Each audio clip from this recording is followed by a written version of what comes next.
Potato Dave in the Mustang. That's right, folks. And look who's in front of him, it's Will.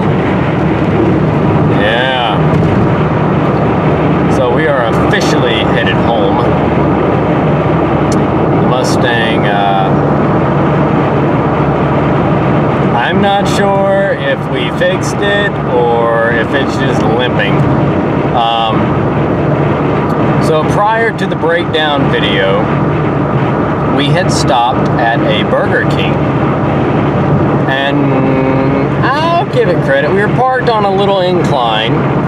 Well, we were checking all our fluids and stuff, and David decided to check his transmission fluid level, which his car, the Mustang, has always had a leak. So David checks the fluid, and it's a little low, he says. But I don't remember the car running when he checked the transmission fluid, which is what you're supposed to do.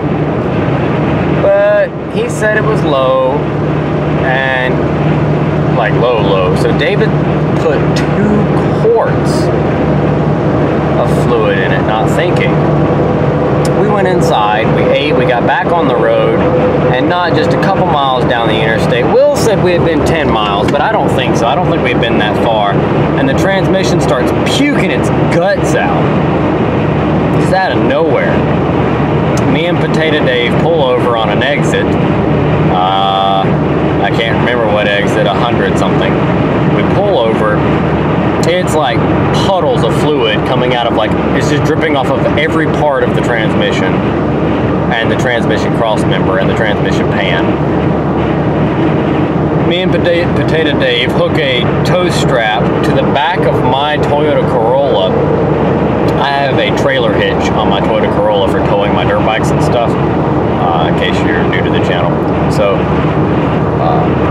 hey, look, speaking of motorcycles.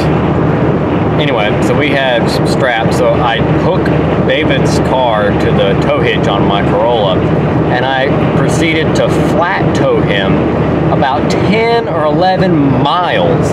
I towed him, once again, probably not legal at all, but I towed him up the shoulder of the interstate. It was not busy. We made sure we were careful.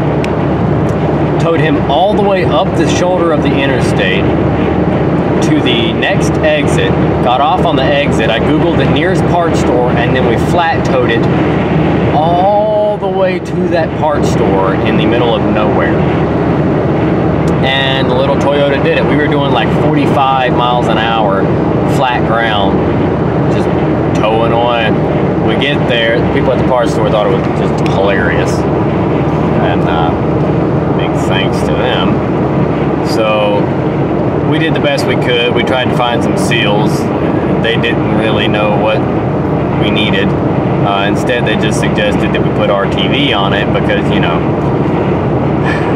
you can literally go from bagging groceries at Walmart to working at a parts store with no credentials. And I understand all you're doing is some stocking, so.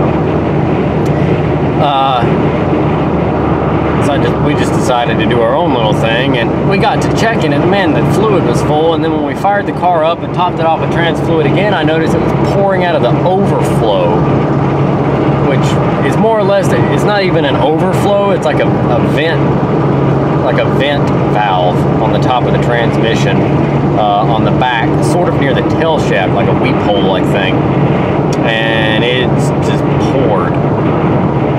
And I think what may have happened was, I think maybe Potato Dave overfilled the transmission with fluid, and then as we got down the interstate, and you know the transmission's got pressure and all that blah blah blah crap, it started pushing the fluid out of that little valve on the top of the transmission, and it was running down out of the valve, down the side of the transmission, splattering all across the drive shaft and just coating the whole underside of the car, including the exhaust, and that's where the smoke was coming from.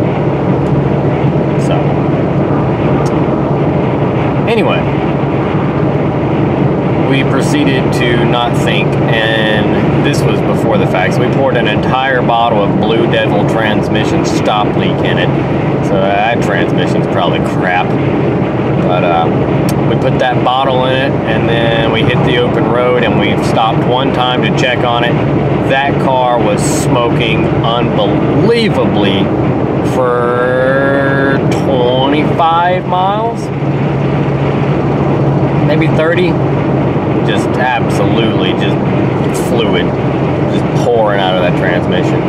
And now it looks like for the most part it's over with. I'm sure it's still dumping some out when he really hits the gas, like going up a hill or something. But I think we've about leveled it back off again and we're good to go. So we're gonna keep our fingers crossed that this is the end of it.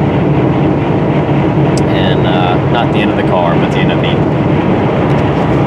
issues for the evening, knock on wood. And yeah, so that's what happened to the Mustang. That's what we believe caused our entire problem. Like I said, it's running out good now. We haven't stopped since.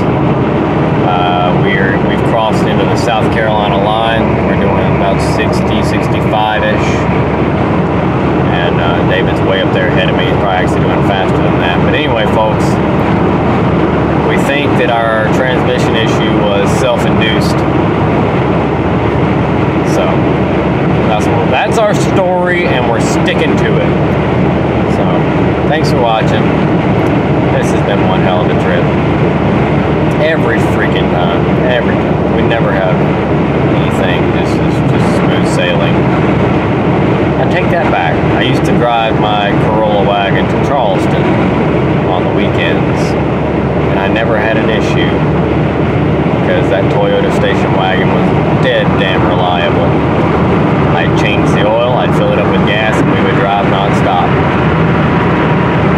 Anyway, alright folks, we're going to keep on. We still got a long ways to go, so thanks for watching.